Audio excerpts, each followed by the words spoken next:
Video ini didukung oleh Ashiri Art, kontraktor rancang bangun masjid, arsitektur, dan kaligrafi.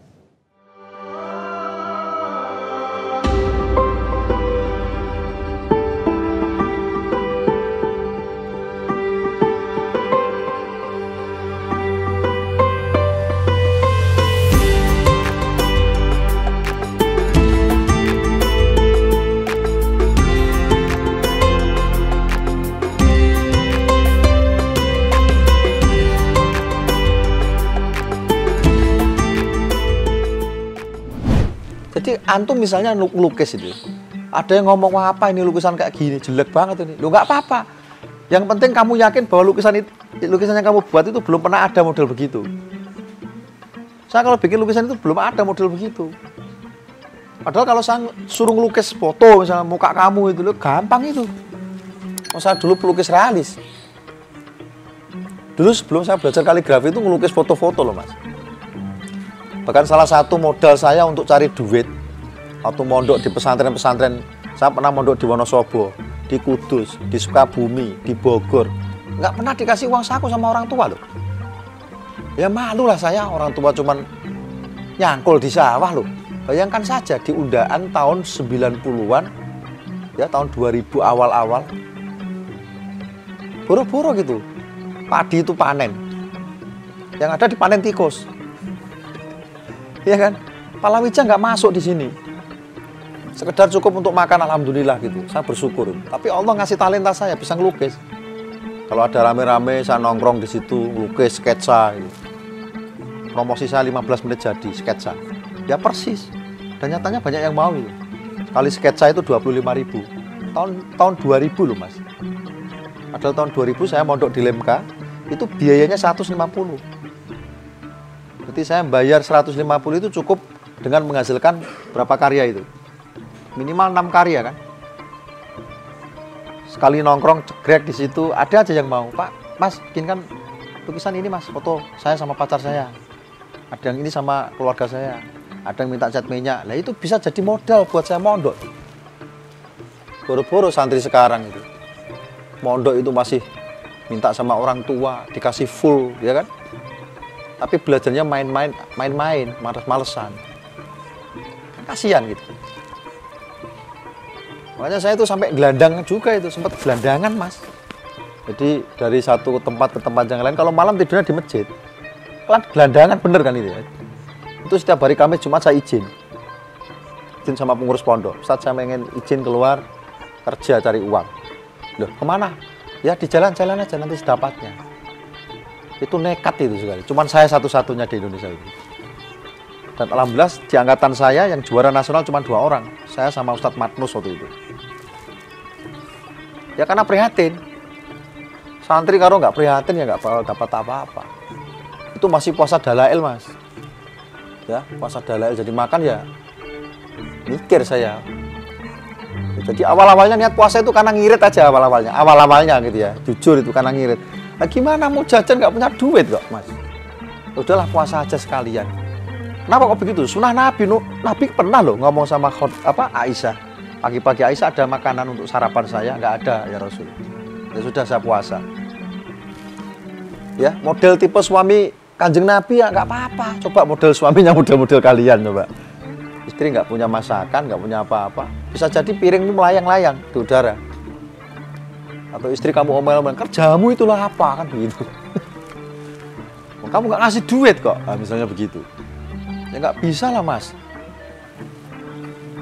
Jadi proses dalam belajar dan mencari jati diri itu perlu sekali-kali begitu, biar kita merasakan betul-betul perihnya lapar.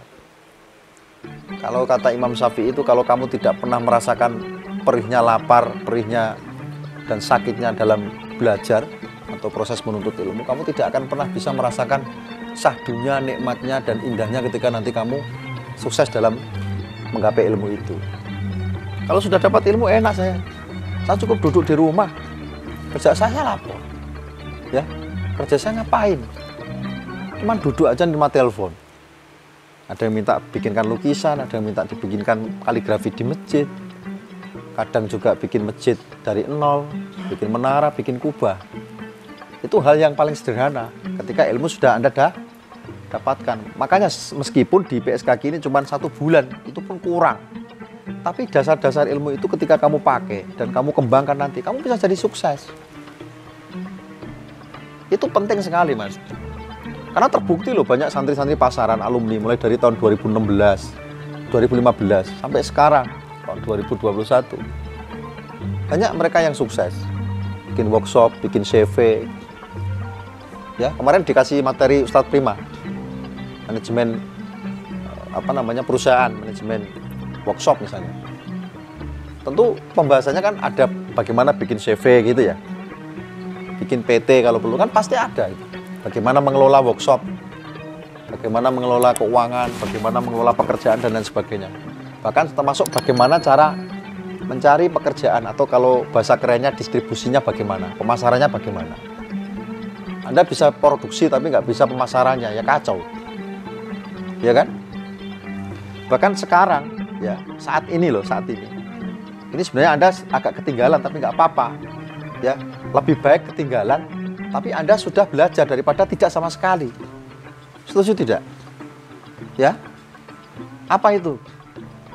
Kaligrafi dengan sistem manual seperti ini sekarang kalah loh sama yang baru-baru yang tidak pernah belajar kaligrafi tapi dia mengetahui dan memahami tentang desain. Ilmu desain. Ya kan? Desain grafis lah minimal. Nggak usah Photoshop lah ya. Desain grafis saja itu. Dia ngambil dari karya-karya master di Google, kemudian dicetak menggunakan print atau dicetak menggunakan alat ukir yang disebut dengan CNC router, kemudian ada laser macam-macam. Bikin kaligrafi timbul pakai CNC router, pakai model laser dipotong-potong bisa. Padahal dia nggak pernah belajar kaligrafi. Tantangan nggak ini buat Anda? Loh, tantangan, Mas. Makanya Anda beruntung ini. Yang celaka bagaimana? Nggak pernah belajar kaligrafi manual, juga nggak pernah belajar kaligrafi digital. Itu wassalam, innalillahi wa inna ilaihi raji'un. Sebagai santri Anda rugi dunia akhirat. Gak apa-apa Pak, saya di dunia rugi, tapi insya Allah nanti di akhirat surga. Emang surganya mbahmu? Kamu tahu masuk surga nanti ke depan? Nggak tahu kan? Saya kira kalau di neraka, di Indonesia, misalnya di dunia ini ya, di Indonesia ini, kalian nggak sukses misalnya, kere, di akhirat kayaknya juga lebih kere kok. Jangan-jangan masuk neraka malah, kan repot urusannya. Maka jadikan surga itu di dunia, diawali dari dunia ini. Jadi ketika nanti kita hidup di dunia, oh kita bisa berbagi, kita punya ilmu, punya harta, punya apa saja yang kita bisa bagikan kepada orang lain. Itu nilaimu di situ. Kaligrafi klasik nggak bisa. Kaligrafi digital nggak bisa, marketingnya nggak ngerti, digitalnya nggak ngerti, website nggak punya, mati aja kalau saya, itu bener itu, udah nggak ada manfaatnya, serius itu. Kuliah juga cuman gerubyuk ya, kalau bahasa Jawanya kan gitu kan, ngalor ngidul nggak jelas. Terus nanti kalau sudah lulus kuliah mau ngapain?